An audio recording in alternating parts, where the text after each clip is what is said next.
I'm Evelyn, and I'm a geoholic. It's Evelyn, and I'm a geoholic.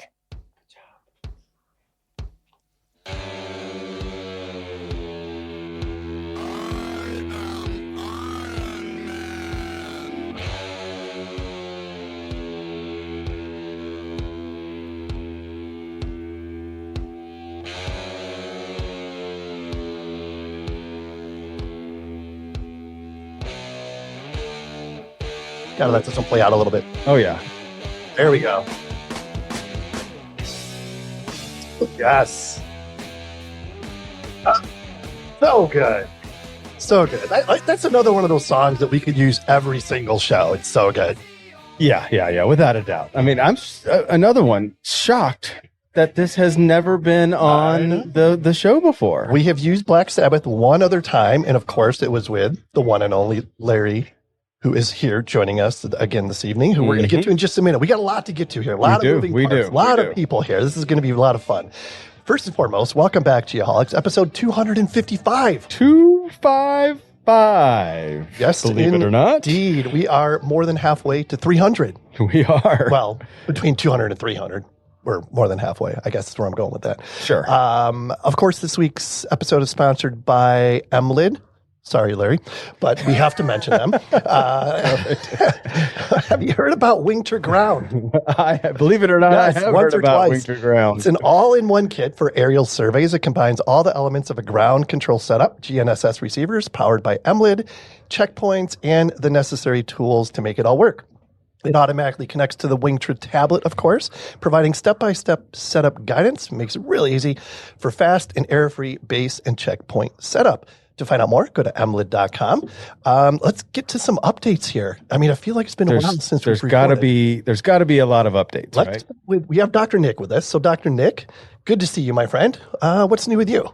Well, I appreciate the MLID plug right at the beginning of the show. That went over really well. I appreciate. There's always next year. There's always next year. No, we're doing great. Texas is hot, getting a lot of rain, but doing well. Oh, good. And the new house settling we're in. Nice. Only flooded twice. So really? Yeah, that's pretty good for the first month. It's the third flood that really, sends you over the top. Oh, my word. Welcome to Texas. And Sean, how are you, buddy? I am very well. Nice. We didn't record last week. We did. It's actually been a while since we've been in the studio. It's been like 2-3 weeks, I think. Yeah. Conferences and everything else. Is this the first? Well, you guys had an episode that I couldn't make after our keynote. We just released the episodes for TopoDot. Yep.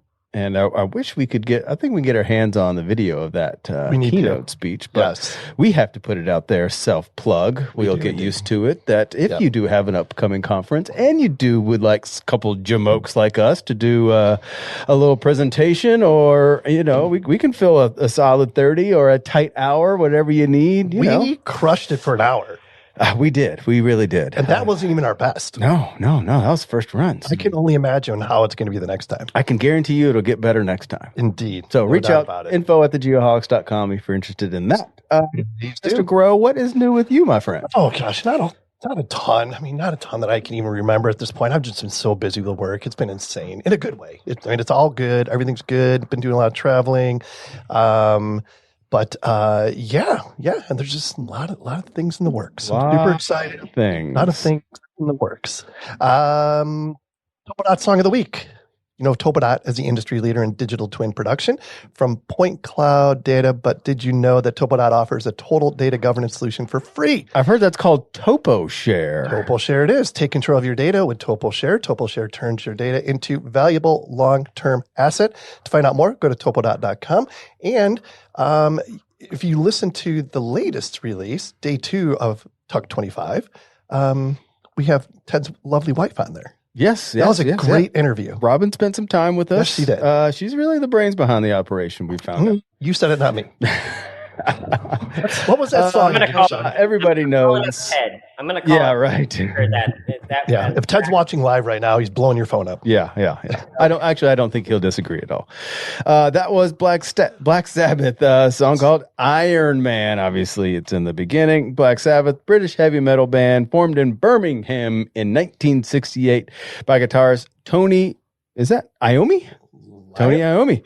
Bassist Geezer Butler, drummer Bill Ward, and vocalist Ozzy Osbourne. Widely regarded as one of the pioneers of heavy metal, the band developed a dark, heavy sound characterized by down-tuned guitar riffs and themes of doom, war, and the occult. Black Sabbath's influence on metal is unparalleled, and they were inducted in the Rock and Roll Hall of Fame in 2006. Wow. Yeah, big fan. Never saw him, unfortunately. I've seen Ozzy a couple times, and of course he sung some Black Sabbath songs, but did not see Black Sabbath. Of course, Larry did, though. Yes, I did. Multiple occasions. Yes, multiple. Tell that story real quick. So I've seen them with Ozzy. Mm-hmm. I've seen them with Ronnie James Dio. I've seen them with the singer from Deep Purple, Ian Gillan. Yep. So what was the best version, Ozzy? Oh, Ozzy was definitely the best. Yeah. And fun fact. Yep. For my kids, their first concert that they've ever been to, I took both my boys to Black Sabbath. No, that's awesome. We talk about that a little bit because going to your first concert is one of those core memories. And you have ingrained, my dad took me to, I think it was a Leonard Skinner concert in Raleigh, North Carolina, way back in the day. And I'll never forget it. I mean, we tailgated with some KFC and, some Pepsis, but I was 14 or something, but awesome. Never forget it. So kudos to you, Larry, for getting your kids out there and something that and at that point it's going to be like the coolest story they can tell their friends. Like, oh man, I went to a Black Sabbath concert. Awesome. My dad took me, and so cool. We got to go around the horn on this one. Nick, what was your first concert? Actual first concert I really cared about. It was 8th grade. It was Third Eyed Blind. My mom drove our minivan. Actually, it was an Astro van, like the old GMC. If it was white, totally was like the van everybody would report when it drove into your, neighborhood.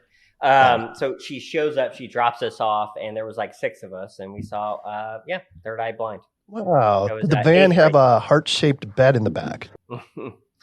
Not that I remember. I was too consumed. Dude, that's weird.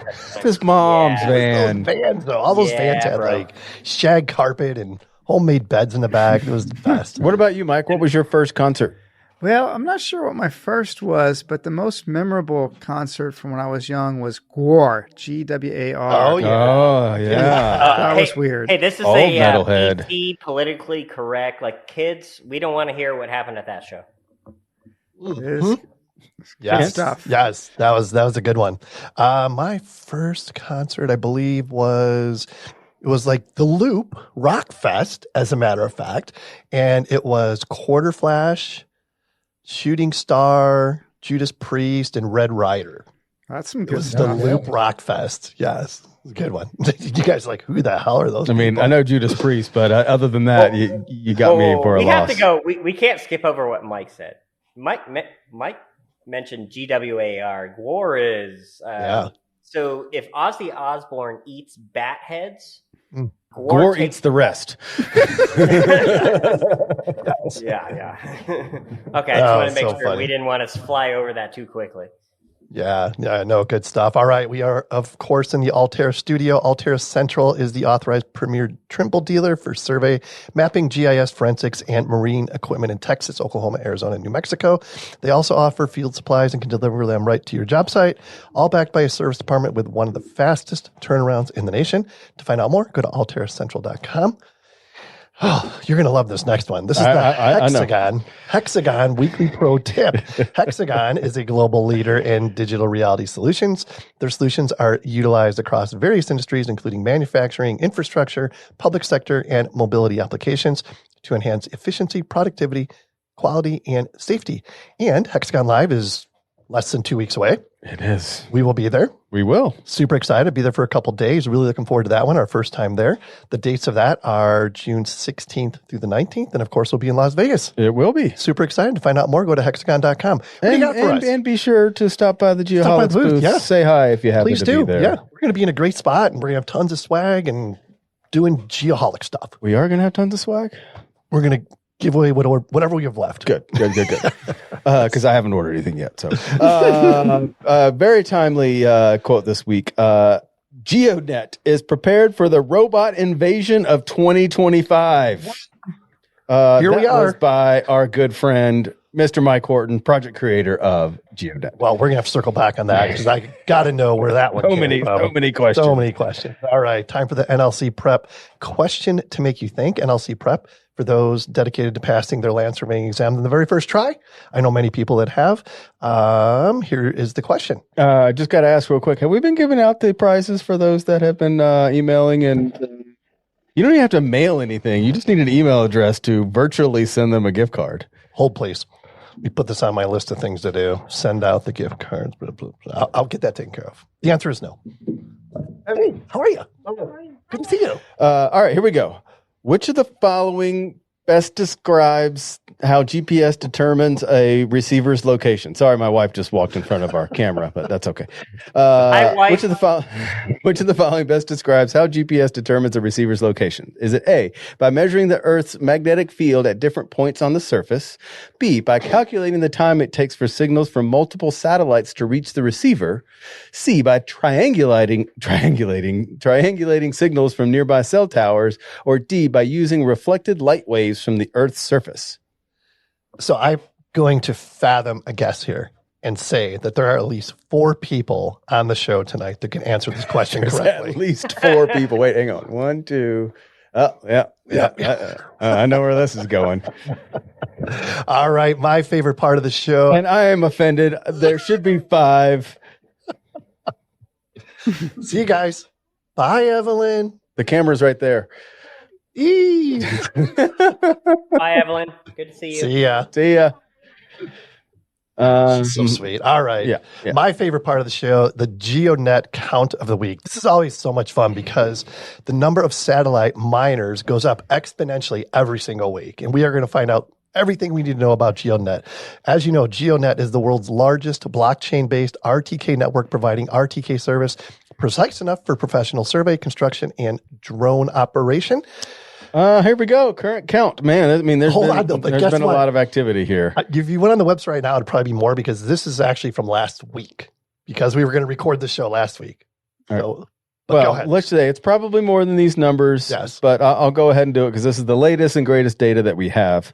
Current count, 16,946 satellite miners. I bet you that's over 17,000 now, up from 16,432 last week, over 4,500 cities, 145 countries. To find out more, geonet.com. Be sure to click on the Find a Hex tab to see if you can put one on your house or place of business and start making money. I gotta ask, update from Mr. Grow. How's that? How is that getting that miner up on your house in Pine going? We ordered 2. Oh, ordered 2. Okay, so they're en route. They're bought and paid 14 clicks, other than the 7 clicks that you did last time. So you've clicked enough to order them. Yes, and they're en route. They're en route. Okay, yes. I would expect them to show up any day. And we bought 2. Okay, so next time I go to Pine, that's when I'll put it back up. That's when I'll put it up. So I'll give you an update on that when it happens. I'm going to ask every single week what the update is, regardless of what your answer. I look forward to that. Because the next step is it's going to show up, and then it's going to sit in a box. And then I'm going to give you shit about it until you actually get it out of the box and get it in. Yes. Ken, I'm going to challenge you right now. I just got my Geonet antenna, and want to throw down a little wager that I get mine up like at least a month and a half before you. I will take the over on a month and a half. That's what she said. And I don't even have mine yet. So we can't start the clock. I can wait, but check it out. Okay. It's all inclusive. Yeah. Nice. All right. Well, you let me know when it shows up. And also, to be honest with you, when I heard that you got one, I'm like, this is perfect. I'm going to let Nick be the guinea pig, let him put it up, and I can learn everything that he learned while doing it and make my life so much easier. Sure. Isn't there like a special promo? There is a promo going on between GeoDNet and Bad Elf? There is indeed. GeoNet and Bad Elf have teamed up to provide an amazing offer. So for $999.99, why don't you guys just make it $1,000? What's the marketing behind that, Larry? Sounds better. It's not $1,000. It's $999. Well, so what you're supposed to say is for less than $1,000. Yes, genius. You can get the GeoNet RTK service for 5 years. 5 years. If my math is correct, that's a little under $200 a year. Just a hair under $200 a year. Geonet is also offering to place a base station, should there not be a station, within 40-kilometer radius of your operating area with a commitment to 1 5-year subscription. Easy peasy. Find out more. Go to bad-elf.com/Geonet. All right. We're almost there. Let me catch my breath. Our guests tonight are, of course, sponsored by David Evans & Associates. What sets DEA apart, even more than the quality of their work, is the quality of their relationships and the commitments they make. The DEA difference is reflected in 6 commitments and the seriousness with which they make them. Those commitments are clarity of expectations, effective communication, accountability, collaboration, creativity, trust. To find out more, go to DEAINC.com. Let's get these guys in here. This is going to be fun. Well, we've already heard from anyway, but now we can do our official intros. Yes. So we have Mike Horton with us. Mike was born in Austin, Texas. He attended UC Berkeley. Hobbies include Chinese language studies. Gonna have to hear about that. Very interesting. And he is the project creator of Geonet, which, by the way, I've never heard of Geonet. Absolutely genius. I remember when he first told us about this, I was like, I had to sit back in my chair because I'm like, what? This is an absolute game changer. We also have Larry Fox with us. Larry, welcome back. Thank you so much. You're a veteran of the show at this point, right? Is this number 5 at least? This is at least number 5. I would say, yeah. I think you're supposed to get a jacket or something when you're on here 5 times. Is that what we decided, Sean? Yeah.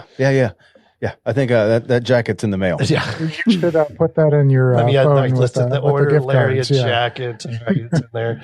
Larry's born on the north side of Chicago. Thank God.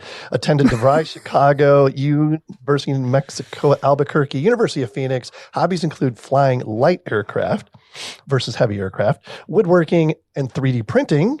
He is the VP of Marketing and Business Development for the one and only Bad Elf. You know what? I just had a quick idea. Yes. You know what? And it shouldn't be a jacket. It should be a Geoholic safety vest for your 5-year. Maybe. Yeah, we can do that. I like that idea. Or a leotard. Geoholic's leotard. Have you seen Larry? Yeah, I'm looking at him right now. You can I'll make go that. with the safety I'll go vest. with the safety vest. It's a safety guys, leotard. Safety leotard. Mike and Larry, welcome to the show. Mike, so good to see you. As I mentioned, where did we meet you at? Intergeo. I think it was for the first time. And like I said a few minutes ago, when I first found out about Geonet and what you were doing with that, I was taken back. And to be honest with you, the rest of the show, it's all I could think about is what Mike was doing with Geonet. Super excited to hear more about that. And Larry, of course, you guys at Bad Elf are absolutely killing it. Things are going well. This partnership with Geonet makes absolute perfect sense. And before these guys get on, we have to thank both of you for being friends of the program. It means a lot. It allows us to do all these cool things and allows us to be in this studio. So we don't say it enough, but thank you both for being trusted and valued friends of the program. Indeed. You are so welcome. Indeed. So Mike, real quick, circle back on the Chinese studies thing. How did you get, how did That's that the first thing we want to know about. How did you get passionate about that? Yeah. So I started doing business a long time ago, off and on through my career. Done quite a lot of different business with China.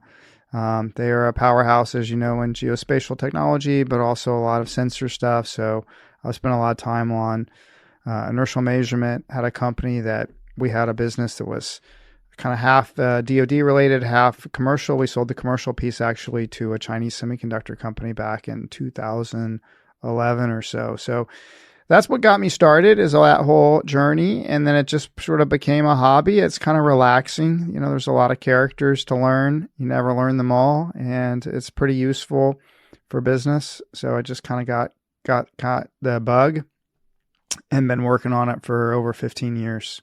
It's a hard language.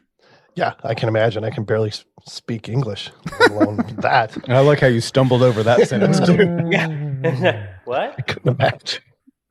Could not imagine. And Larry, every time you're on the show, we have to talk a little bit about your 3D printing hobby. Are you still involved in that? Have you got a new monster 3D printer where you're like printing off car parts and stuff? I still print a ton of things for all of our accessory lines. So anytime we do a new widget that holds a GPS receiver to a phone or a thing, it's cranking on my 3D printer, and it's cool. It's kind of one of those crazy hobbies where I keep modifying it, and making it better, and I'm insane with it, but that's okay. It's a healthy hobby. Yeah, for sure. A lot of other things you could do to get you in a lot more trouble. That's for sure. Amen there. Yeah. All right, let's get into this a little bit here. What inspired the creation of Bad Elf and Geonet? And like Mike, I want you to go first. Like, what got you to this point? What was the aha moment where you're like, this is what I'm doing. This is what the world needs. Let's see what happens. Yeah, so I've been in the field of navigation and positioning my whole career, and applying those technologies to things like automated vehicles and robotics, and also traditional applications like survey and agriculture. And the RTK signal is so powerful and so useful, but it's been pretty hard to get and pretty expensive, and there hasn't been coverage everywhere. And we saw a lot of new needs, like in the consumer marketplace, even for things like robotic lawnmowers coming. We saw the cost of the kind of core chipset for RTK coming way down, and we realized that there was an opportunity to make this something that was super accessible and affordable, and kind of something you could just expect when you turn on a device to just work, if there were enough stations. Yep. And so we started to think about how to get all these base stations out there. And the first thing we thought about was, well, maybe we could put them on cell towers. And so we called up some cell tower companies. There's one called American Tower, another one called Crown Castle. And we found out that was going to cost us, maybe $5,000-$10,000 a year per station. We're like, that's going to be expensive. Then we started thinking, well, there must be cheaper places. So we started calling around to churches and to public storage places, and we found out that was going to be quite expensive. And a lot of these places wanted permits and drawings, and we realized, man, building out a global scale network was going to be really tough. And then we saw sort of a movement going on within the Web3 and blockchain community to start building physical infrastructure. And there was a well-known project at the time, still very well-known, still kind of the OG of the space, called Helium, that was doing it for LoRa, and then subsequently has been doing it for Wi-Fi and mobile signal coverage, incentivizing people to purchase their own hardware and put up the station on their place in order to earn tokens that can be converted to cash, and that kind of represent an interest in the project. And we decided to give that model a go, and it's just taken off. And I think we now we're actually up to 18,000 stations, actually. So it's just grown. Wow. We cannot keep up. I was 17,986 by the way. That is amazing. It's just grown and grown and grown. And the utility is really there. It really works. The stations are truly high quality, triple frequency, NGS calibrated antennas. And it's just a really good way to get the coverage and the accessibility there that then enables folks like Bad Elf to make their equipment easier to use. And also, I think it's going to enable a lot of new consumer experiences that involve high precision location. Because let's face it, without RTK, GPS just isn't that accurate or that reliable. Certainly not nearly good enough for survey work, but there are a lot of other things that's not good enough for either. Hell, I mean, half the time I try to get an Uber, it's, thinks I'm over here, over there, and it can be quite stressful. If you're in an urban environment and there's a ton of people around trying to just get your Uber to get you at the right spot. So I think there's a lot of different applications for precise location. And we hope that Geonet can continue to build some of those applications out. What are some of those applications that you mentioned there that are kind of cool? I think when we first talked about it, maybe I'm totally losing it, but I thought there was something about like autonomous lawnmowers or something like that. Or is that Yeah, that's absolutely there. Yeah, we're working with most of the, I think, companies in autonomous lawnmowers. There's one, Verde.ai, that you can get a nice robot right off the shelf for today. There are a number of other ones coming out. It's very useful for that. I find autonomous lawn mowing to be quite nice because it can cut every day for you. Your yard ends up looking like a golf green. So that's pretty nifty. I have to say, and not to interrupt you, Mike, but I have to say, in the last 2 weeks, the GPS-enabled automated lawnmower, has been on my TikTok feed. And no way. $5,000, I can have that in my. Right now, it's $5,000. And I can get you one for under $1,000. Hey, so now we're talking. Now we're ready to plug and play with Geonet. So I get you one. It works great. Under $1,000. Turn it on. Download an app. Download the Verity app from the App Store. Map your yard and go. It's really easy. That's awesome. And once you have your Geonet station up, you can be using your own station. You won't know because it all works behind the scenes. You just, install the app and go. But behind the scenes, you'll be using your own station for that mower. So that's kind of a cool thing. So here's the big question I'm actually thinking about moving. We may be close to that. And even my old house or new house still, my yard is, I don't know, about the size of this studio. It's got about enough grass for like 6 solid passes. Is that too small to have a GPS enabled? We call that, Sean, we call that lazy. But it just sounds so cool. I was going to ask. I've got fake grass in my backyard. I want to get one just to see it tool around. I think it'd be cool. There's another robot out for that. Right? Yes. There's another robot out that one of a project we work with called Photobots, which is a real Web3 project. It's not trying to do things for kind of survey or even cut your yard. It's really an experience where you can drive a little robot around. It's got 2 cameras and you just drive it around essentially. And you look for things in the environment like geocache things. You can get some NFTs from it. But what they do with that is the data they collect for that is actually used for AI training.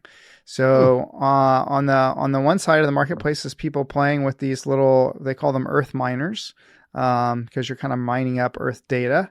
And on the other side is AI researchers. And they actually have some quite famous AI researchers using the data from it. In fact, the professor at Berkeley who started a company called Physical Intelligence, which is, massively funded AI company working on things like humanoid robot AI, has been a big proponent of this Photobots project. So it's pretty cool. It's pretty cool. That's a terrifying phrase, by the way. Humanoid robot AI. I call them the super predator of robots, right? That's the apex. I think they are.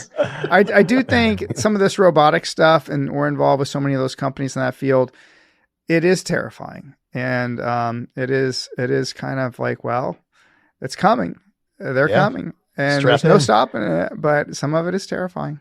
So let's jump into that real quick before we dive into our other friends. The quote was, "The robots are coming, and Geonet is prepared." Yeah, and we talk a lot about where we think this is going, what's going to happen with it, and I think we have a very unique perspective with you, Mike.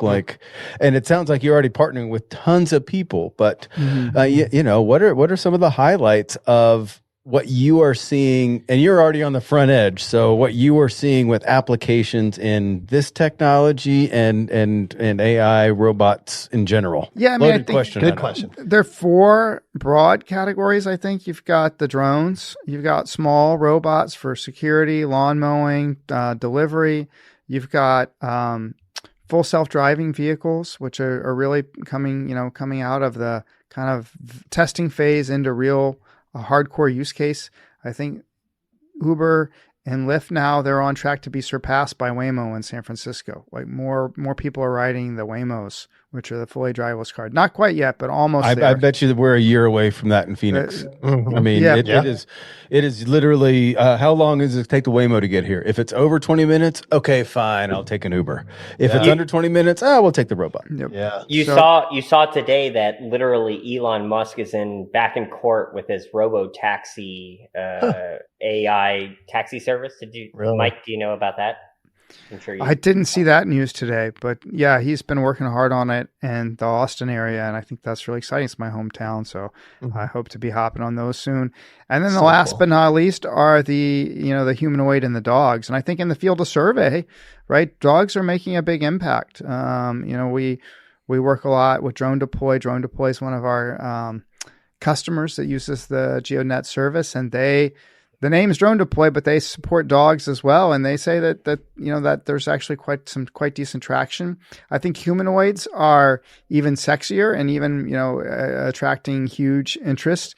Some of those use cases are purely indoors, but others will be mixed. And I think also they're just such a sort of reflection of where we're at technology-wise, that you can throw on all these cameras, LiDARs, have all this robotic control to locomote, to manipulate things, and then tie that in with AI.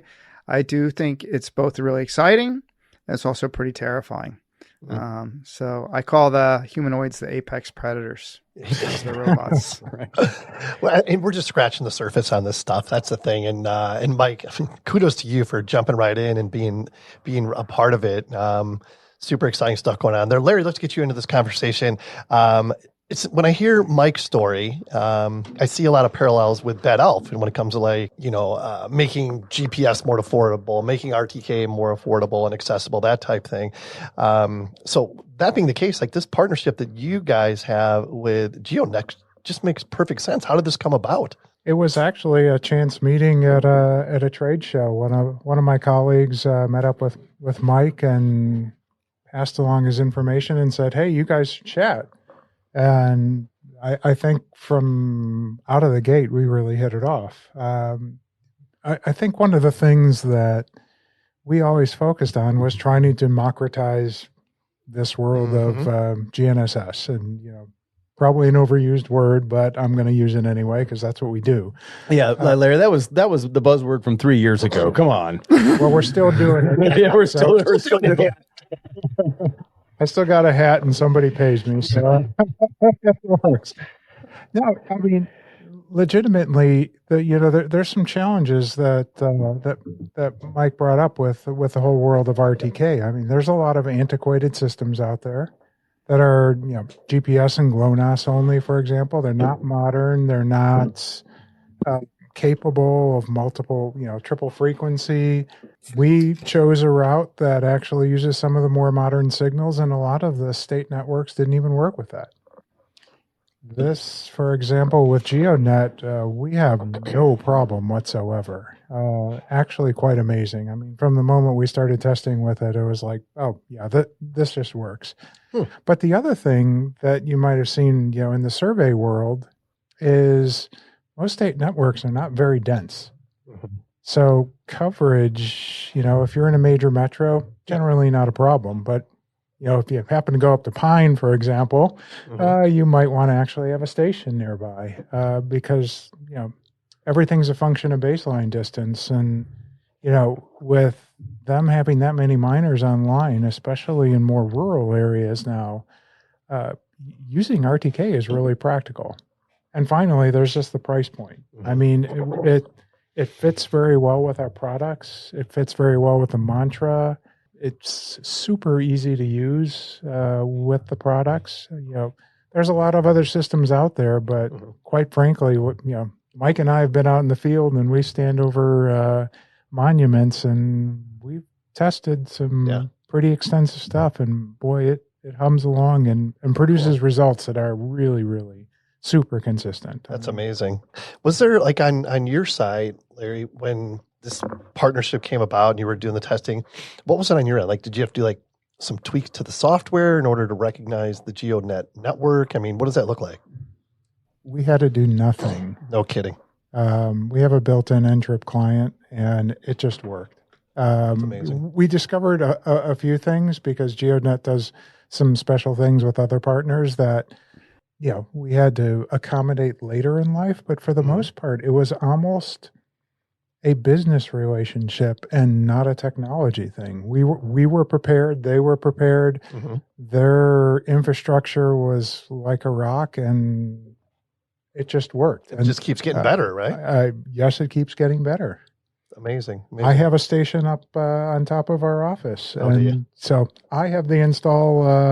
You got the secret sauce. Yes, okay. I do. Good. By the way, can't relate to Larry's. I mean, Larry's a super smart guy, and well, let's be honest, us two are not super so smart. If Larry says it's super easy, it's somewhat It's probably easy, just not as Larry easy. It's probably kind of difficult for me. Yeah, exactly. Yeah. So, Nick, piggyback onto this, your experience with GeoNet so far, what you're hearing, out in the field, that type thing? Yeah, I just want to make a quick dad joke.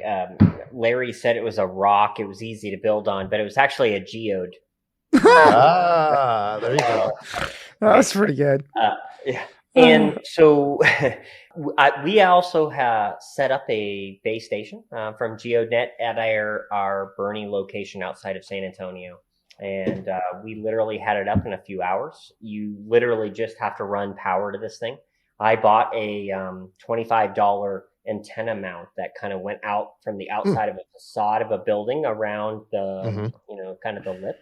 And that was all I needed. And we were set up within a few hours.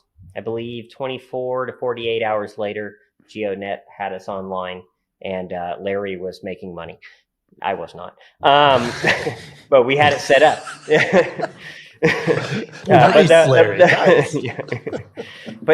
But the reality is I am not a nuclear engineer, a double E like Larry, and we were able to get it set up within a few hours. And since then, it's been a really, really easy. Now, outside of Bad Elf, outside of joking in our local office, what I have to say is GeoNet is one of the largest networks of real-time kinematic corrections throughout the globe. They have access on most of the continents and most of the big cities. And as you heard Mike mention earlier, there's a program in which if you go somewhere that there is not a base station, they have many ways in which they want to deploy base stations at a fraction of the cost. Something up to 90+% discounts on a base station, because at the end of the day, from what I understand, Mike, and correct me if I'm wrong, the goal is, as we advance into the future with location-based devices and autonomous everything, we need stations everywhere. It's not we need 6 per state, cores. You know what I mean? So Mike, maybe talk to us about. Yeah, I mean, we've been working to make sure that there's really coverage everywhere that's legal, to operate RTK base stations, which is most of the world. And I think we've done an incredible job in Europe. I mean, there's over 8,000 stations in Europe. The US is not far behind. The US has a lot more kind of open space areas, and some of those are taking time, but I think we have more stations in the US than any other provider for sure. And definitely that short baseline distance that you get in most locations is really attractive for accuracy. And then we've had a lot of success in agriculture. And in fact, even the USDA runs a GeoNet node and has done a lot of work on GeoNet and has been, really promoting it with small farmers. And that traction in smaller farmers is really helping fill in rural coverage. So you see them popping up all the time. I think over 200 were installed this season alone. Last season was also a big thin push, and a lot of farmers use it every day, especially right now. It's the season. So I think that's been a really good market that is, I think, helping, get food on the table affordably and helping guys who couldn't maybe afford the expensive equipment of the past. And I just want to jump in there too and you probably have this data, Mike, but what we were just saying, it was 14,000 last week or 2 weeks ago. Now it's over 18. So as you're seeing this, after you get past let's say 15,000, the new ones that you're seeing, is it predominantly going further into rural areas, or is it more in the urban hexes?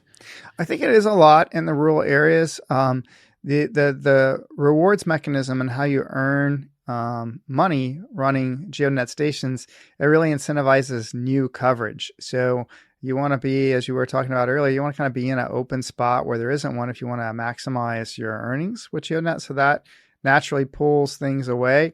And then we do incentives. As Nick was saying, we do incentives to kind of bring stations to areas where maybe it's not naturally occurring as quickly. So we just kind of been working, for example, on Brazil. We have a number of customers that want station coverage in Brazil. We've run some programs to get coverage in Brazil, and I think we're up over 200 stations now. Wow. And in the south of Brazil and the farming areas of Brazil. So that really works really well. I gotta jump in. So in the 20 years that I've been doing this, this is the plug. I'm sorry. I'll be quiet after this, but Bad Elf. No, you won't. We mentioned, I'm going to sell it right now. I can't help this. Do it.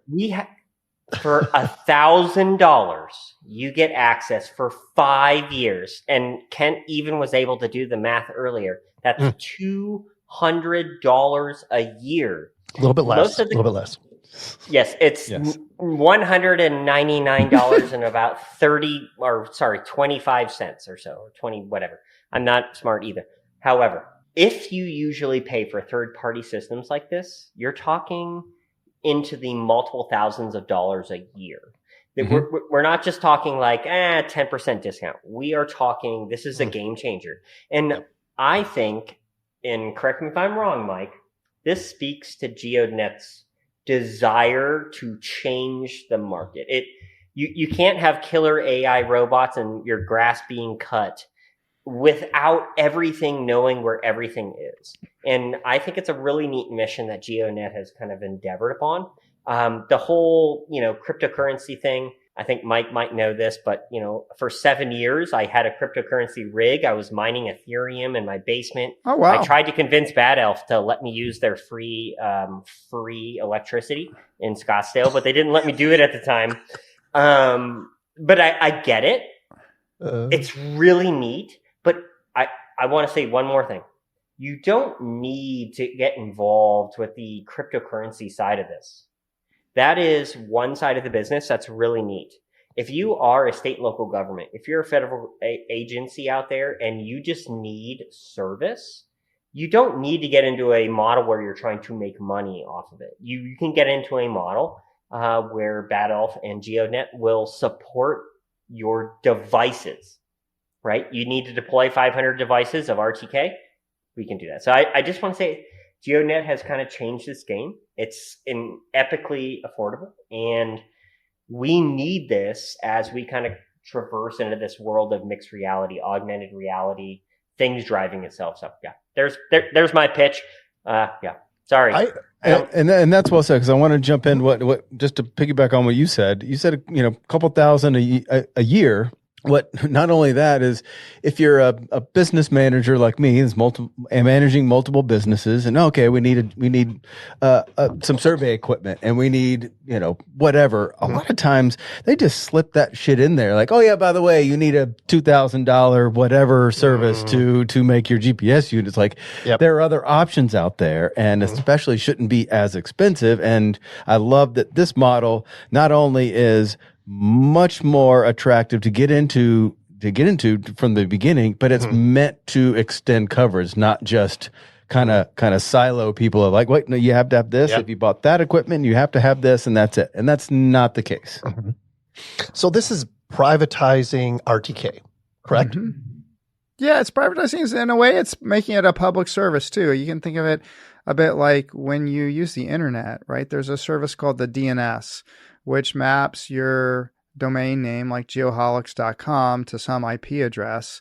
And that service is supported by computers. Anyone can run a DNS server. Anyone can set one up and run it up. And that decentralization of that service makes it very reliable. So, if someone's computer goes down, you can still find geoholics.com because there's many, many DNS servers in there. That's kind of the way we think of GeoNet. It's a protocol that allows people to run these stations and contribute the data.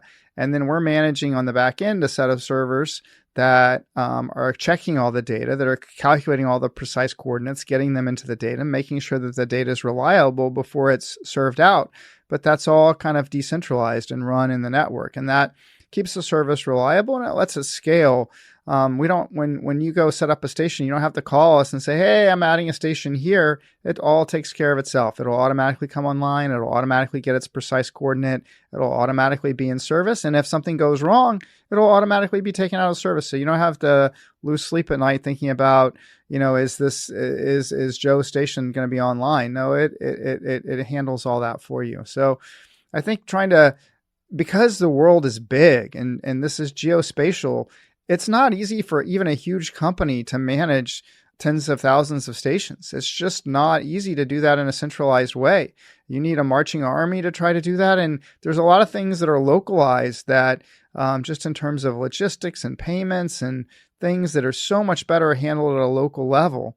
And by using a protocol, which is really what a blockchain element is, it allows that to happen reliably without a central party in the middle.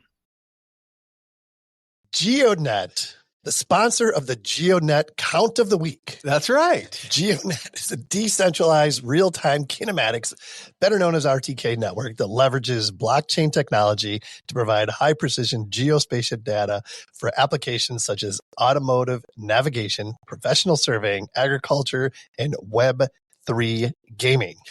Yeah, that's right. The network comprises a global array of roof-mounted satellite miners, low-power GNSS reference stations that collect and transmit real-time geospatial data.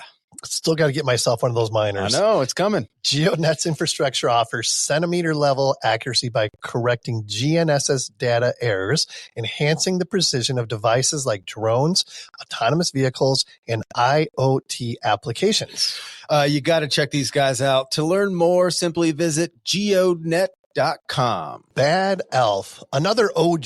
Oh, yeah. No doubt about it. Bad Elf's line of GNSS receivers empower GIS and survey professionals to collect high-accuracy field data using any phone, tablet, or laptop. Their products work with any location-based app running in iOS, Android, and Windows. That's right. Their flagship Bad Elf Flex GNSS receiver is the first survey-grade receiver to support a flexible, pay only the accuracy you need daily token model that minimizes upfront costs and eliminates monthly subscriptions. Hear, hear.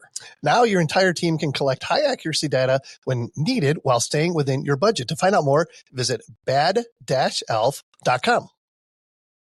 Do you have something, or I got some? I mean, I have a thousand things, but go ahead. I got a few things too. So, Mike, real quick, you mentioned like the USDA get involved and stuff like that. Follow you on LinkedIn, of course. And if anybody's not following you on LinkedIn, be sure to connect with Mike Horton on LinkedIn. And you're like, I see you like you're on Capitol Hill, in front of different committees talking about different things. Can you fill us in on some of the cool stuff that might be going on at that level? Yeah, well, I think that there are a lot of new use cases coming up for Web3 and crypto, and Geonet has risen kind of to the top of that stack as one that it's easy for, I think, the legislators to relate to and understand how it's providing a public benefit. And so that's called us up to testify about the use cases of real world use cases of crypto. And that's where that came from. And I think it's going well. There's a specific bill that's being worked on by both the House Financial Services Committee and the House Agriculture Committee, which is comes from the commodity side. So one of the big debates in crypto is a token a security or is it a commodity? And anyway, that's all going on. And there's a bill called FIT 21, which is like a financial innovation and technology bill that will set up what's called market structure, which will further kind of make it easier to determine whether a token is a commodity or a security and how it's there and regulated. So that's all going on. And those are the hearings that are taking place. And most people anticipate that sometime either before the end of the year or early 2026 that will pass. That will further legitimize the use of Web3 across a wide variety of applications. So we're really looking forward to that. It is kind of frustrating when people look at crypto and they're like, oh gosh, it's just meme coins and people, kind of scamming each other. There is some of that in there. Admittedly, there's some of that in there, and I'd love to see it go away. And the way to get it to go away is to have good, sensible regulation that says, look, this is what you can do. This is what you can't do. I think it's pretty clear. Why we get called up is this is the kind of use case that everyone wants to see happen and wants to see more of. And there are a lot of other opportunities. It's not just RTK. There's opportunities in robotics itself. There's opportunities in energy. There's opportunities in rural broadband and a lot of places where people can contribute. I mean, people have homes, they have cars, they have rooftop space. These are assets that are valuable, and there should be a way for people to, make some passive income from those assets. And I think that's really great. And I think blockchain is the way to kind of make those things happen. Yeah, no doubt. Well, you guys, Larry? Well, I want to piggyback on it because the reason why we got so enamored by this was, I think this is the first time you finally like connected something tangible to crypto. Like it was like you finally got it. Like, oh, I can now understand kind of what this is. And is that, Mike, what you're seeing now is what's in the kind of the future of that market is more application to something that people can actually relate to, other than memes and just let's call it fake stuff. I think it's really important that the industry, and I'm really excited to see this Fit 21 bill being worked on. I would love to see more emphasis on that. There is still a big sort of casino contingent. Let's go trade meme coins. I mean, I get it. I think it's kind of fun in a way, and it definitely tests the technology. A lot of the technology that works so well that we utilize was developed by sort of debugging. I think a lot of analogies people use in the early day of the internet, right? I guess the secret thing is a lot of it was mostly porn before sort of all these mainstream web apps came out, and people use that analogy.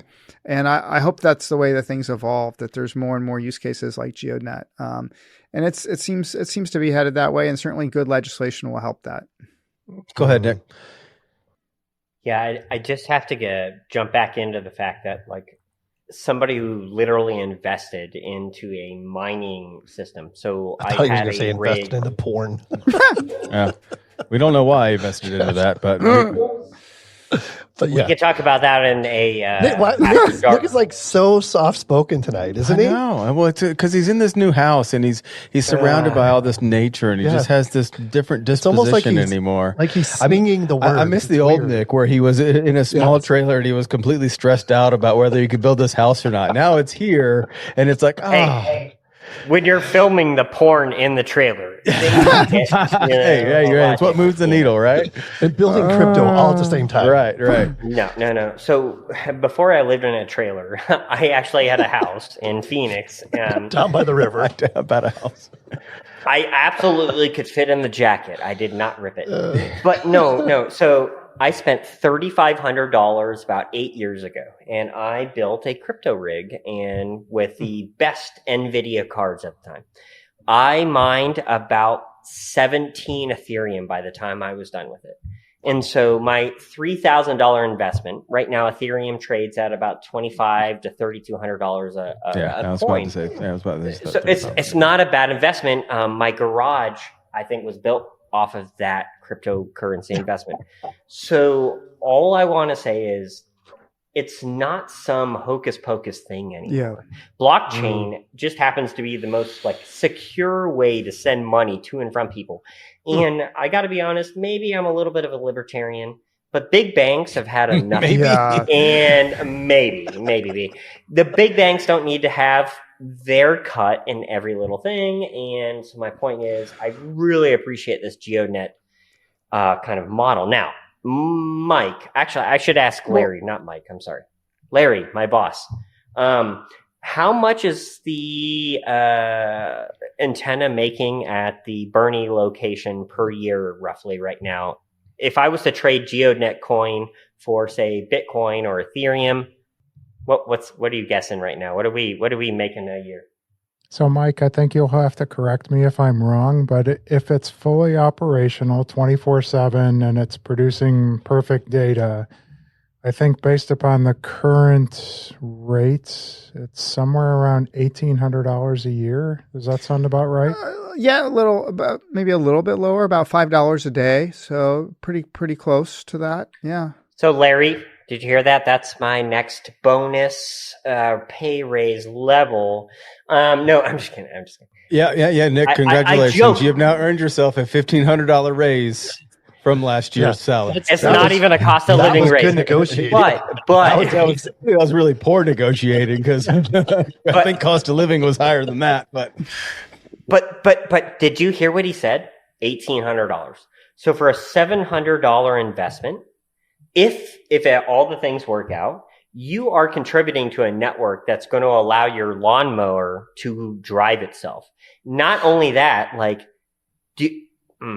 both of you guys understand the expense of an RTK, kind of GPS piece of equipment, right? Like that thing's going to cost somewhere between $6,000 and $45,000, right? And so you take that cost and you kind of break it out onto what an RTK station can make.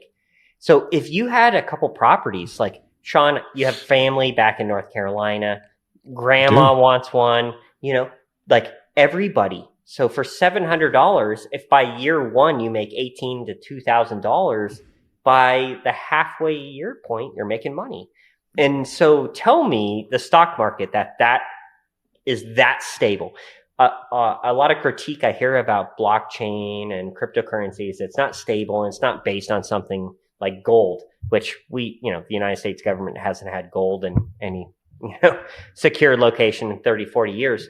My point is this is very established. There's nothing weird about this. In fact, it's so established that look at what Geonet has done in just a matter of a few years. You guys have become one of the biggest name brands. I appreciate the plug, Dr. Nick. And I also wanted to say we should all listen to you because you mined Ethereum early. And I wish I would have done that. And I learned about actually all this blockchain stuff even before I got into GeoDNet from my daughter, who was a real internet privacy buff for a while until she finally just got exhausted on it because it's basically impossible to maintain your privacy on the internet unless you live under a rock. But she tried very hard with Proton Mail and VPNs and torrenting and all this stuff for a long time and got me into the area.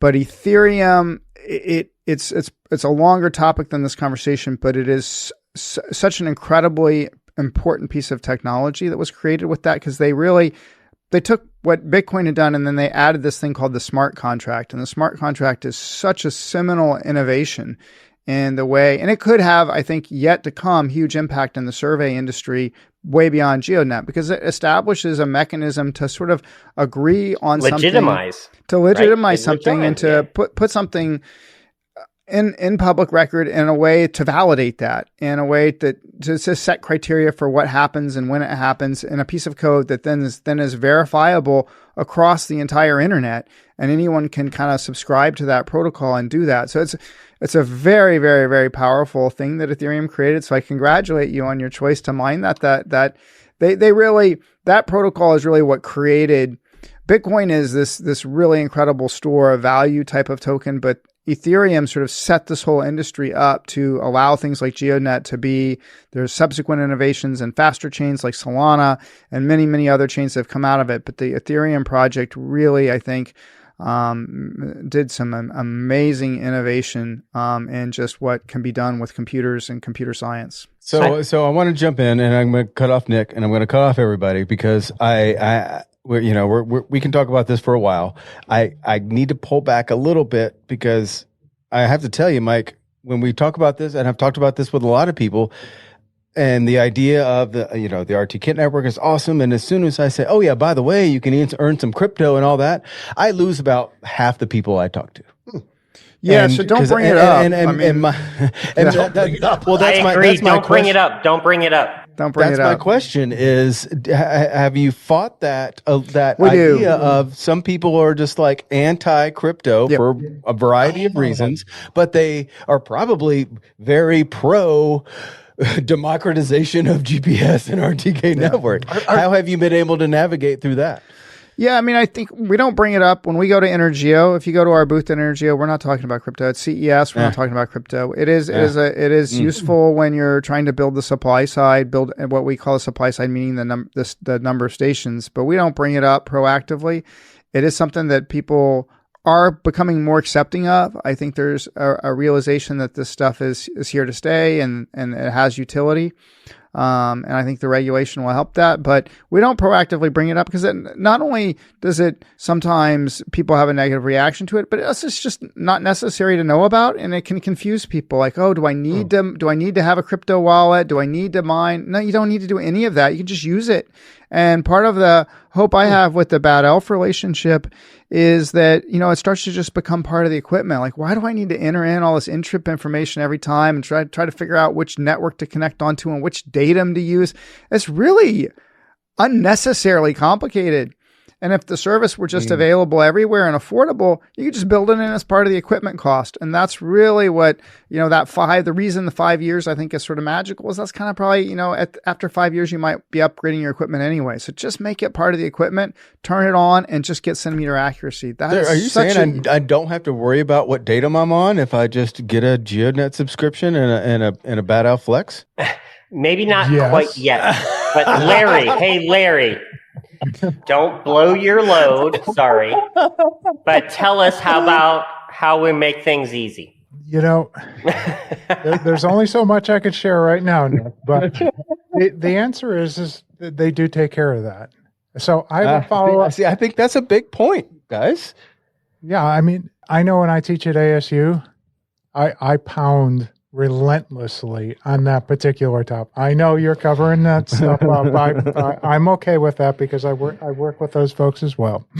U of A is good, but it's okay. You can own your colors. I'm going to own my colors. It's a really big problem. We work a lot with geospatial professionals, and a lot of them do not come out of school with any concept of understanding that. GeoDNet does a fabulous job at supporting multiple datums. Now, I do have a follow-up question at some point, but we're going to get off topic. So I did want to say one thing, though, for Mike, and maybe you can lean into this a little bit. We've been talking a lot about crypto, and we all understand, that there's this token concept tied to the GeoDNet service. I'm going to take off my engineer hat and put on my business hat for a second and explain how magical this really is. And I hope Mike jumps in it. He mentioned the word DPIN, decentralized physical infrastructure networks. So we're deploying RTK stations right now. GeoDNet has some other things that are interesting as well. The cost. When you say we're deploying RTK stations right now, we are. You are, anyone who buys one of these can deploy one of these stations. Mm-hmm. Okay. So you look at it from the economics of this and the functionality. If you want to get networks of things out there, maybe it's city monitoring at some point, maybe it's some other thing out there, the cost to any one company, like if I wanted to go buy just a base station and host it myself and do all that, I'm looking at 10, 15 grand. Doing these decentralized networks changes the economics to make them more practical to deploy. And so the wider community, the folks in Brazil who could never possibly cover it because it would be hundreds of millions of dollars of physical infrastructure to deploy into a country like that where GeoNet is highly practical. So regardless of the tokenomics that go along with that, this type of network and this deployment, this is not the first of this style. So Mike, I'm hoping that's a good lead for you, but take it away. I think that's right. I mean, I think we're going to, there are a bunch of other DPIN projects that are out there. We, in particular, are one that I can tie back to geospatial that we're very involved in, and I'm helping all the time, is a project called ROVER, and it stands for Robotically Operated Vehicle Research. And the device they have is actually a LiDAR camera RTK system that you mount on the roof of your car, and you drive around, and it collects HD map data that they then turn around and process and sell to companies working on simulation and working on HD, working on autonomous driving algorithms. So I'm sorry, what was that company again that I can put on my car and get paid for driving around? Yeah, I'm Rover. Is that public? Can we invest in it? Can you give me the stock? Yeah. Can you just give me the New York Stock Exchange code so I can go ahead and it's a token. What's happening? It's a token. So you can buy the token. It's a Solana-based token. ROVR. And yeah, I mean, the idea is the same thing, to sort of create these HD map products and training data sets for people who want to get into them. If you're a startup in autonomy today and you're trying to work on autonomous systems, before you have your first LiDAR data set, you've had to buy a car, you've had to buy LiDARs, you've had to buy a GNSS, you've had to get an RTK subscription. You probably, the software engineer who's working on the autonomous car probably doesn't want to drive it, so you've had to hire a driver or someone to around. You do all that just to start getting data. Rover's turning that into another decentralized project where you can purchase a device that's been very innovatively done. We'll be showing it at the Esri conference and at Energeo.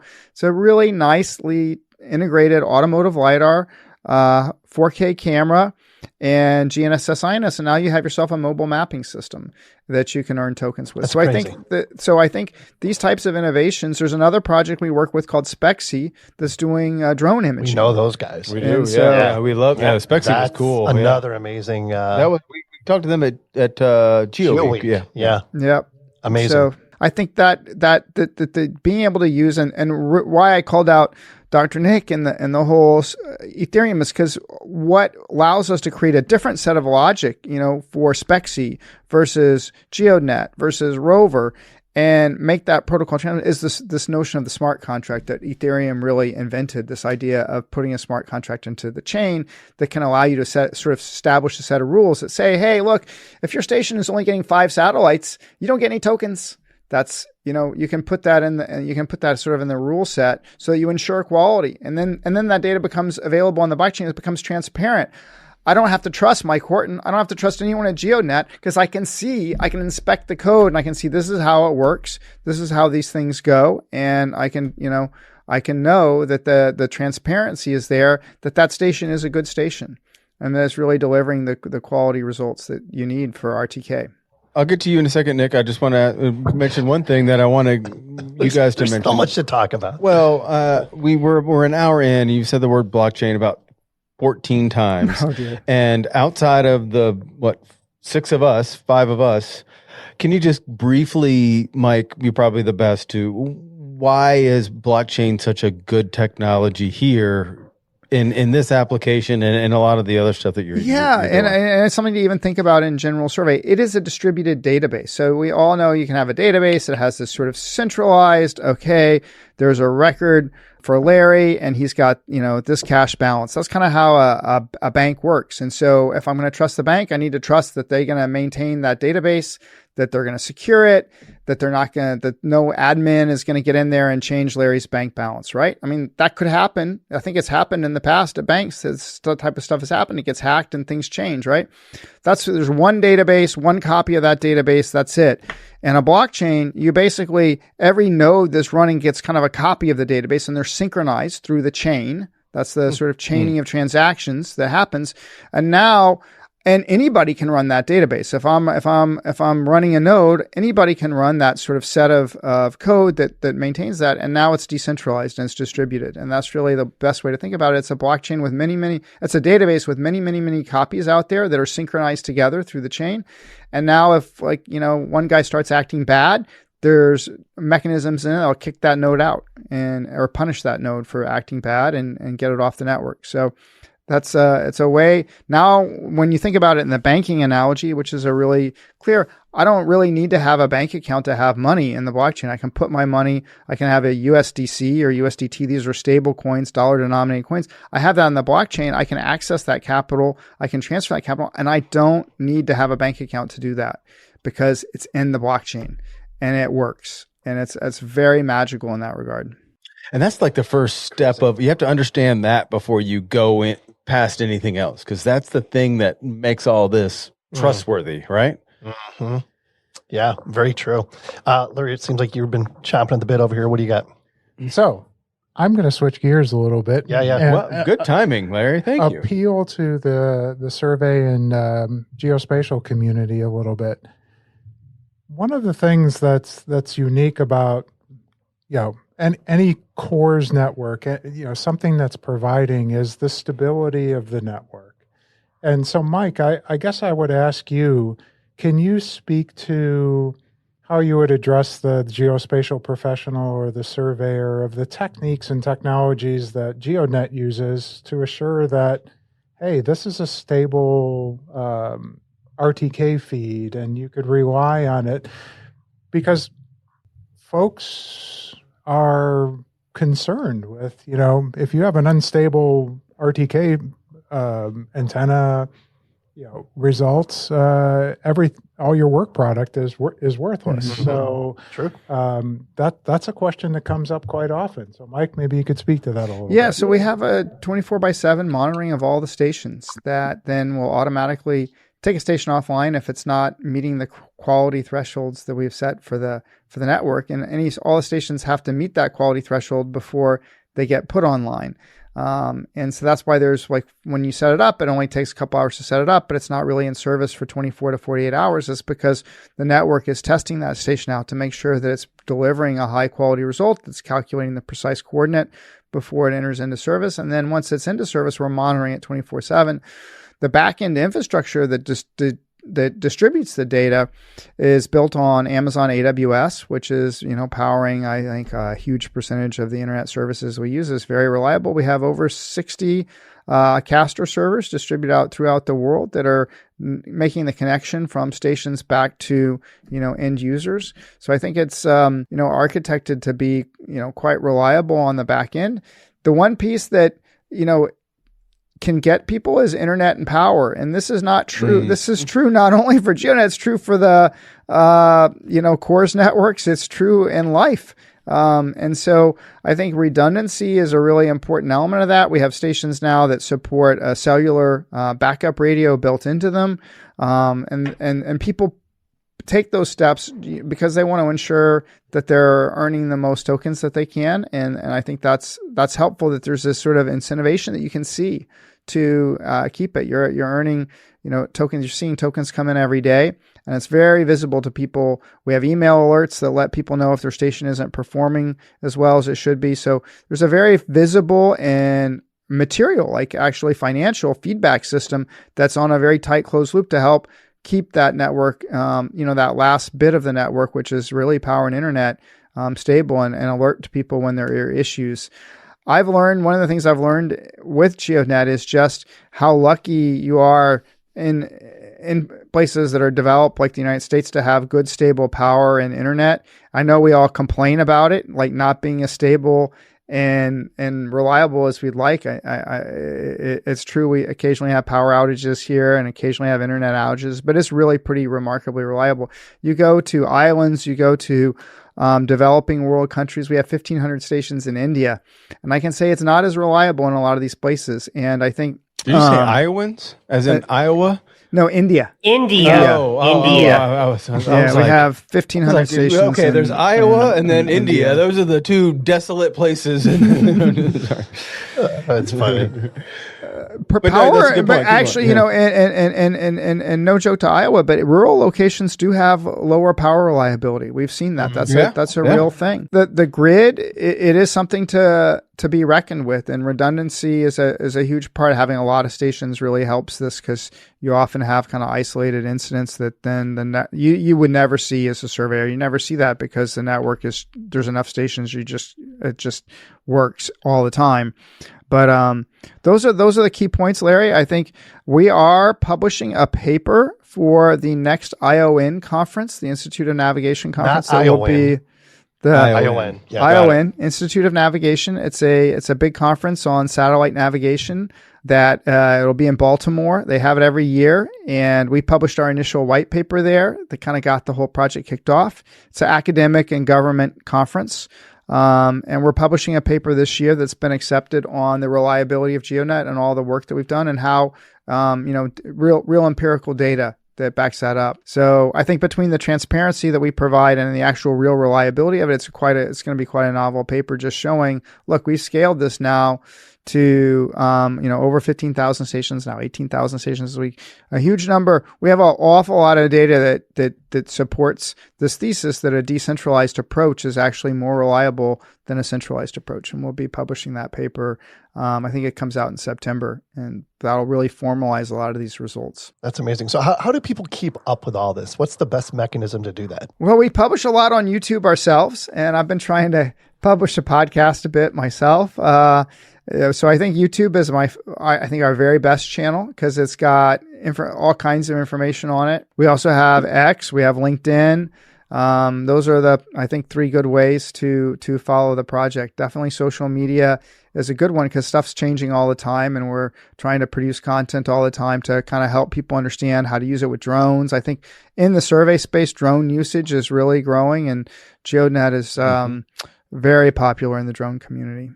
Real quick, why is that? I think because a lot of guys were setting up stations before. So the mantra that DJI has sort of said, and I think there's a really exciting trend to get new drone suppliers. And I'm working all the time on this to get new, more diverse set of drone suppliers. But let's face it, up until recently, DJI has been the main kind of guy.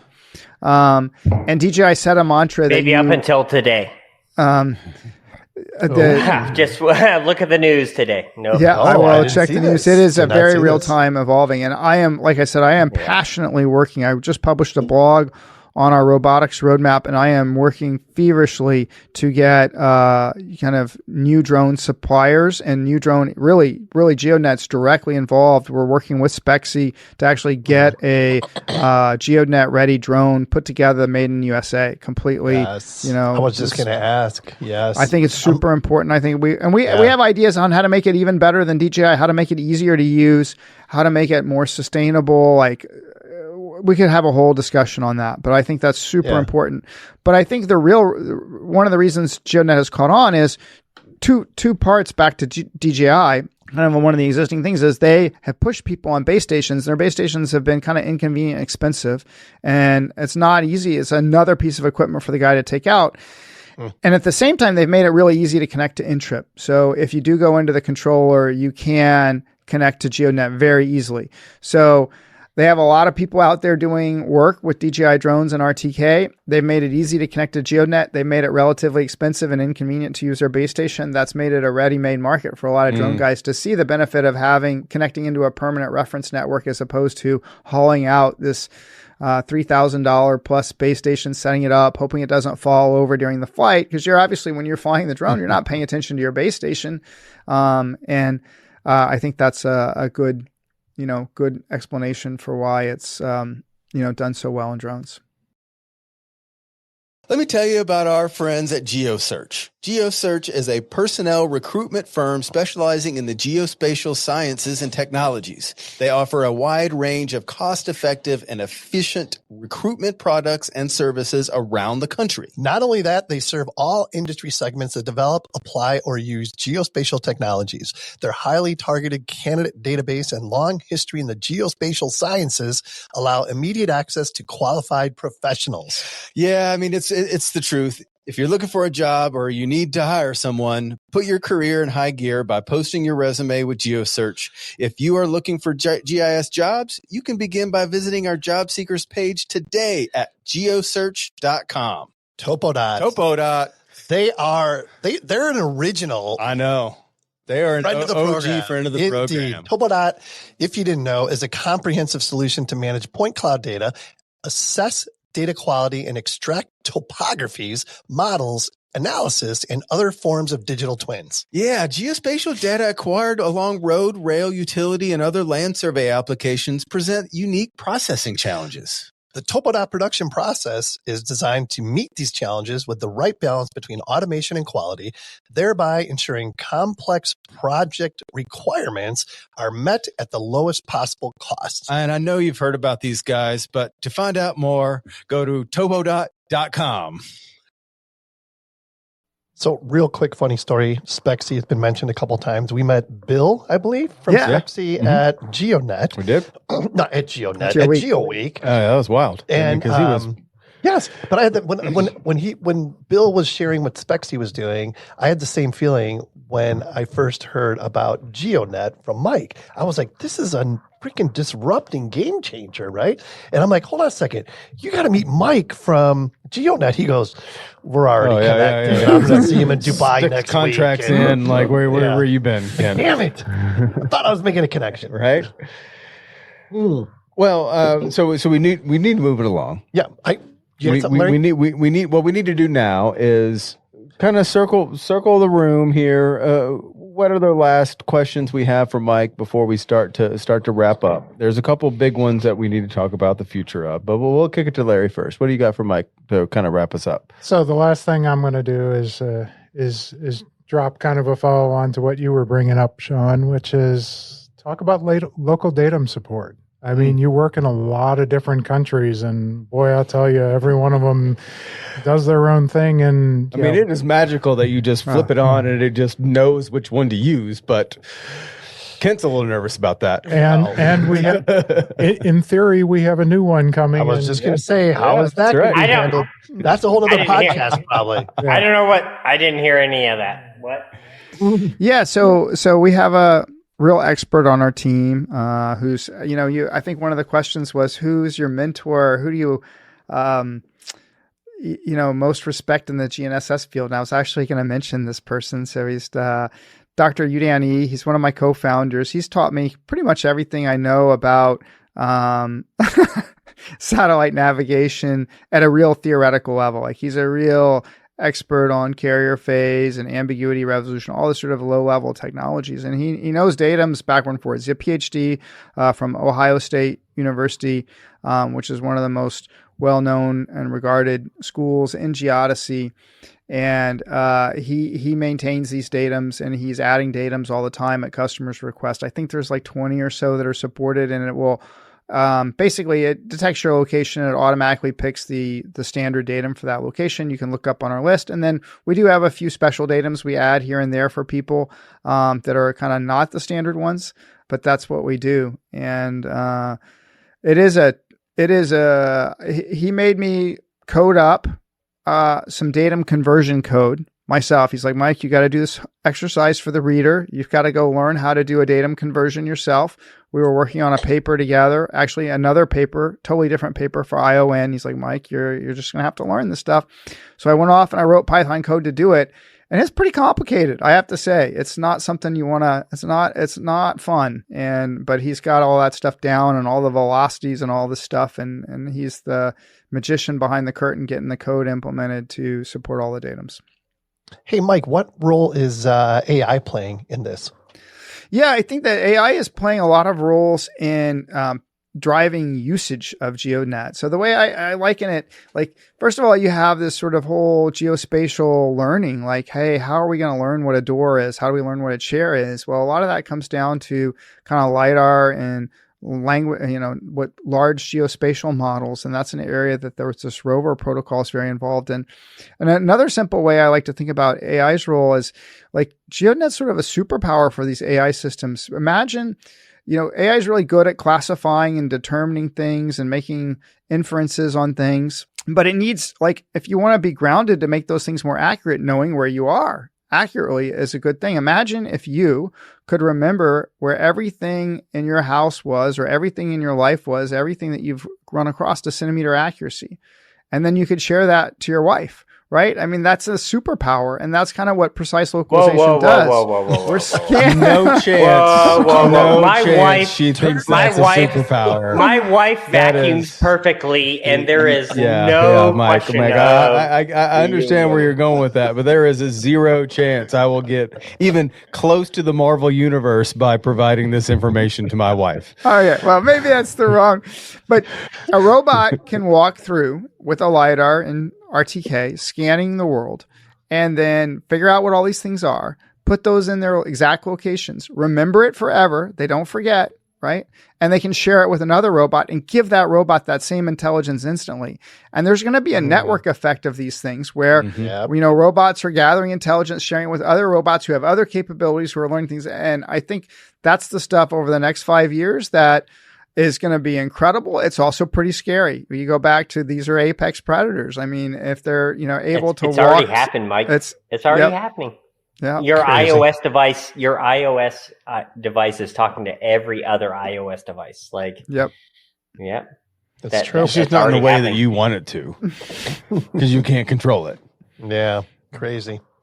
What you want? No. What I'd like to do, and we Nick, do you have anything to wrap up with Mike?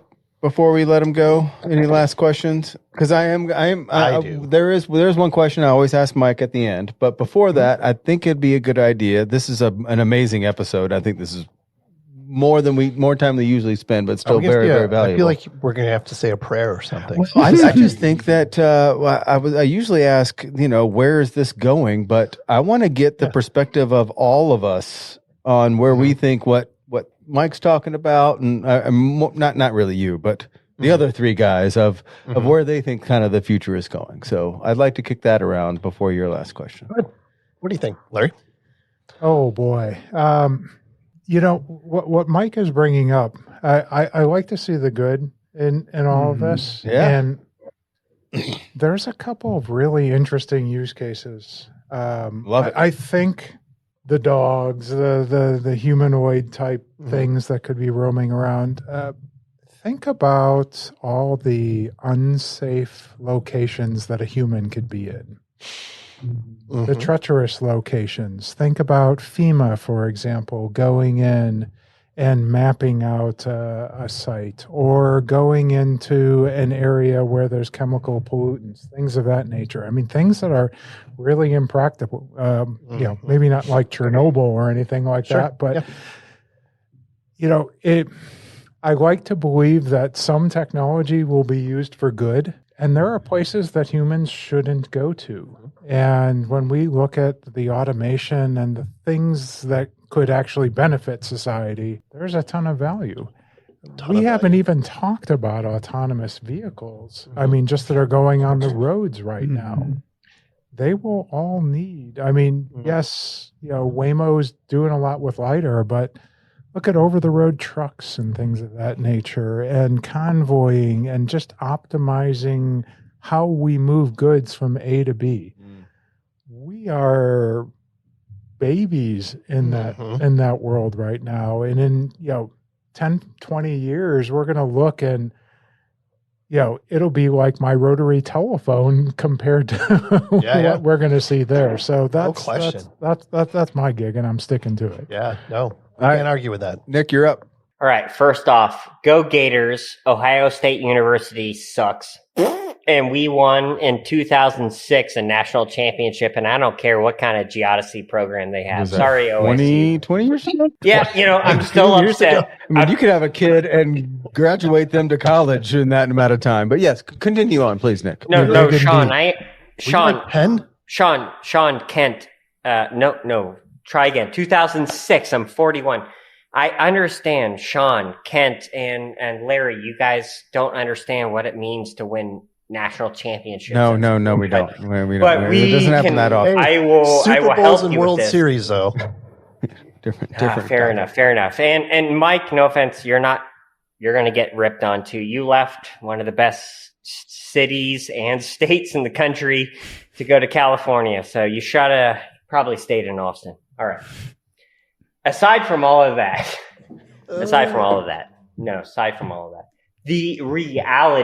reality is we are a geospatial group here, right? Like, we talk about blockchain. We talk about these technologies that are super advanced and may change the world. But I really want to talk about what Larry was saying a minute ago. Let's focus on that land surveyor. Let's focus on that GIS person.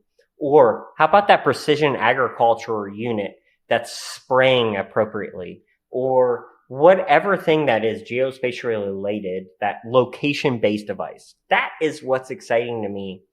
And so what I'd like to ask you, Mike, to kind of wrap up my part of it, jokes aside, is in the next few years, if you had to hypothesize, how do you predict the future? Do you see these adoptions? Like, it's sexy, it's cool, everybody's about it, right? Like, and the obvious answer is yes. But the reality is that housewife who doesn't want to cut the grass, or the husband who doesn't want to cut the grass, are they going to adopt it soon? Kent might adopt it. But I want to ask you, like, could you forecast the next few years, technology-wise? AI is important, but location-based devices, like Esri's quote, who is a sponsor of ours at the GeoHolics, is seeing what others can't. Geospatial positioning with RTK, real-time kinematic corrections, offers some really cool stuff. And getting away from blockchain, but like with Bad Elf, you can take a little device out that's the size of my palm and collect a centimeter of accuracy. Talk to me. Trust me, I want to keep talking. Talk to me about your forecast of the future in like 60 seconds. Give me where you think the future is on these positioning devices, especially for geospatial.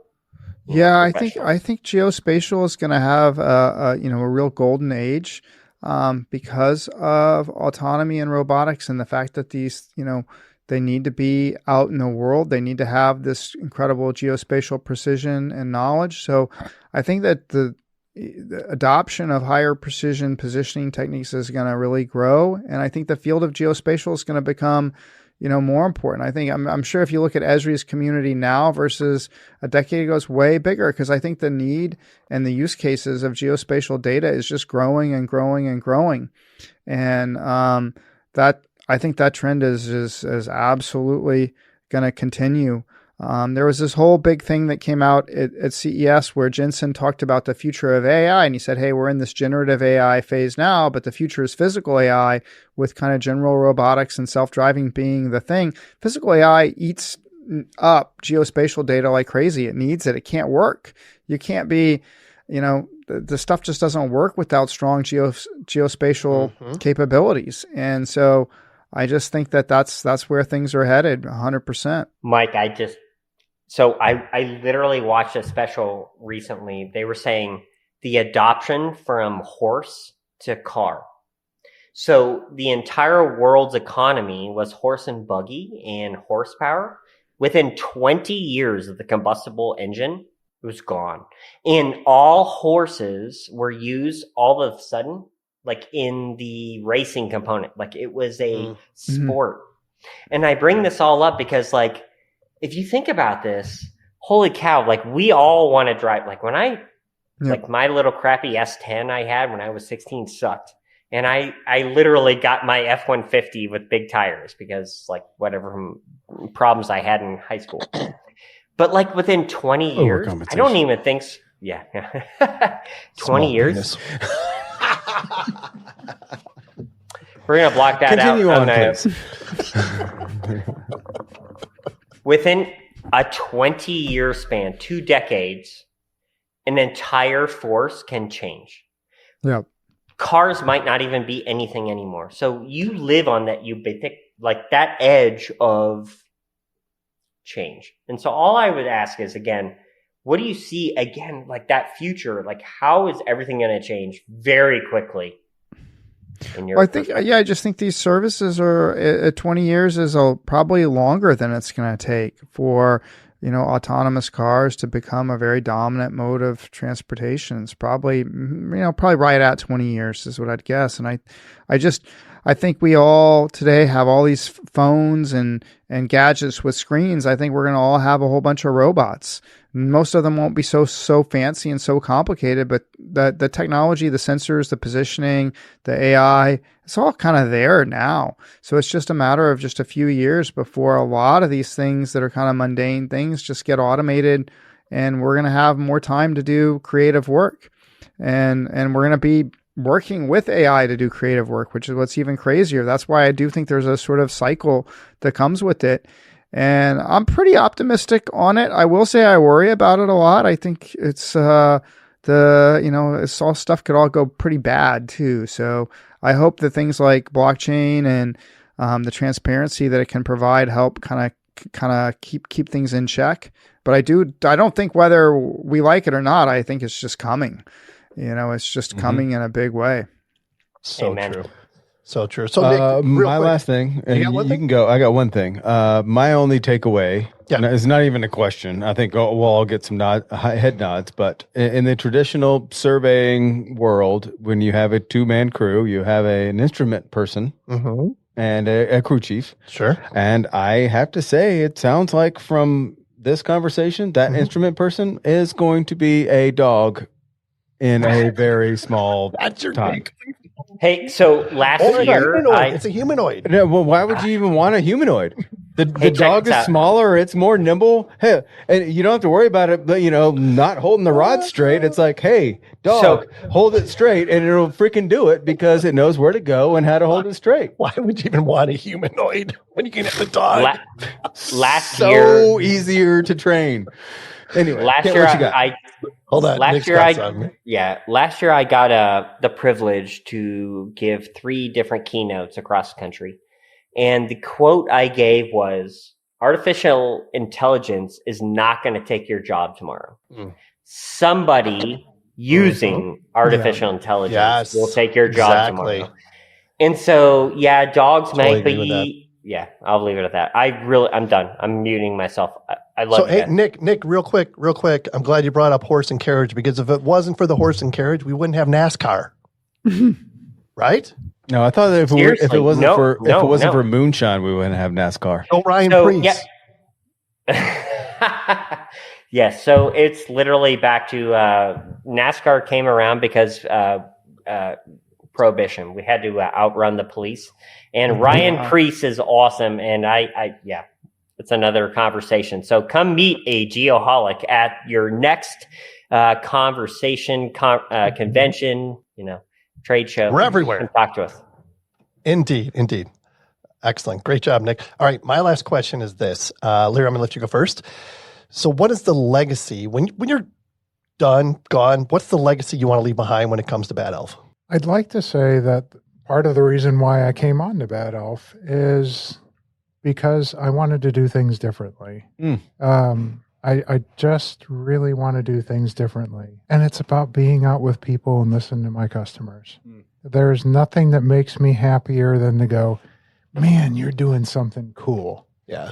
I wish I could split myself off and take a little piece of Larry and have him do that cool thing. Little Larry. A little Larry. So he gets a chance to grow up and maybe make some choices that are a little better than Big Larry made. Well said. LL. Love that. LL, baby. LL. But really, it's getting out there with people and experiencing the opportunity to change the way that they relate to technology. Yeah, super powerful. So how about you, Mike? What's the legacy you'd like to leave behind when it comes to Geonet? I think it's tough to top Larry's summary there. So I think in general, trying to make technology easier to use, hopefully make it more fun, bring new opportunities for surveyors to do their work, to use drones, to use mobile mapping systems, to kind of just make the technology accessible in places that maybe don't even have good survey equipment yet because it's too expensive. I think these are the things that get me excited. I do have a big passion for the developing world and seeing, new tech get into developing locations. It's something I think we share a lot with Bad Elf. We talk a lot about how to bring the technology out to new locations, get it set up, get it working for folks. Well said, for sure. Well said. No doubt. Anything else you guys want to get out there, Larry, before we let you go? This has been an amazing conversation. I can't believe we're an hour and 40 minutes in. I feel like we got another 2 hours in this, to be honest with you. But Sean's got to go. Well, we'll have to put that as I don't have to go. Our listeners have already left, so we should put this as a part 2 because we could expand on all of these topics and keep it awesome. going. Awesome. I just love what Mike said. I mean, one of the things that's near and dear to my heart, more from a social, spiritual kind of world, is emerging markets. Yeah. I mean, there's some amazing things we could do if we are culturally sensitive to, do they want these things done to them? Sure. And being open to change, right? But, there's developing nations that really could use this technology. I mean, I look at small farming and microloans and all the other stuff. I mean, technology plays a part in this. And it allows places, like in Africa where, hey, I need to understand a cadastre so I know who owns something so that I could actually give a loan to the farmer. Yep. And so technologies like this really actually can impact the world. Yeah. And I would definitely like to be a part of that. Yeah. Well, you mentioned that, like these developing countries or nations that don't even have a cadastre to establish like land ownership and stuff like that. This is massive for that. A whole nother podcast. Yes. We do have one more question. We're not even going to let Nick talk anymore. I do have to ask Mike. We have one question we ask everybody. Take us out. Do you have a mantra that you live by? Do I have a mantra I live by? I guess, live and let live. I try not to impose. I try not to make too many assumptions, and try to also appreciate everyone's perspective, not be too judgmental. Don't lie, Mike. You're from Austin. Your mantra is eat barbecue. Well, there's always that. I do miss my hometown, Austin. I have to say, you called that one right too, Nick. It's a great place. Blacks. It's a great place. But that's well said. Excellent. Appreciate it, Mike. Excellent. Great episode, guys. Great conversation. Larry, as always, thank you for being here. This is amazing. Nick, Dr. Nick, so good to see you. So much happening in your life. I'm excited for you. And Mike, of course, thank you for being here. I know you're super, super busy. Thanks for making this happen. And I had to say, Mike is one of those people that work or somehow live in a 40-hour a day instead of 20. Like he just seems he does more than the rest of us. He's like a Trent Keenan. There's more than one Mike Horton. I know. Somehow he's just somehow everywhere. has multiplied himself. I'm not sure how, but I'm looking for my humanoid clones to come online. There he is. They're developing in the basement right now. I knew it. iRobot by Mike Horton. There you go. Right. Exactly. All right. Adding value, making friends. We've done it again, Sean. We've done it again. I think we have. If anyone would like to be a guest on a future show, shoot us an email at info@thegeoholics.com. Black Sabbath Iron Man, available everywhere. Until next time, everyone, live and let live. Appreciate everyone's perspective. Be more like Larry Fox. Please. Most importantly, be safe and healthy, everybody.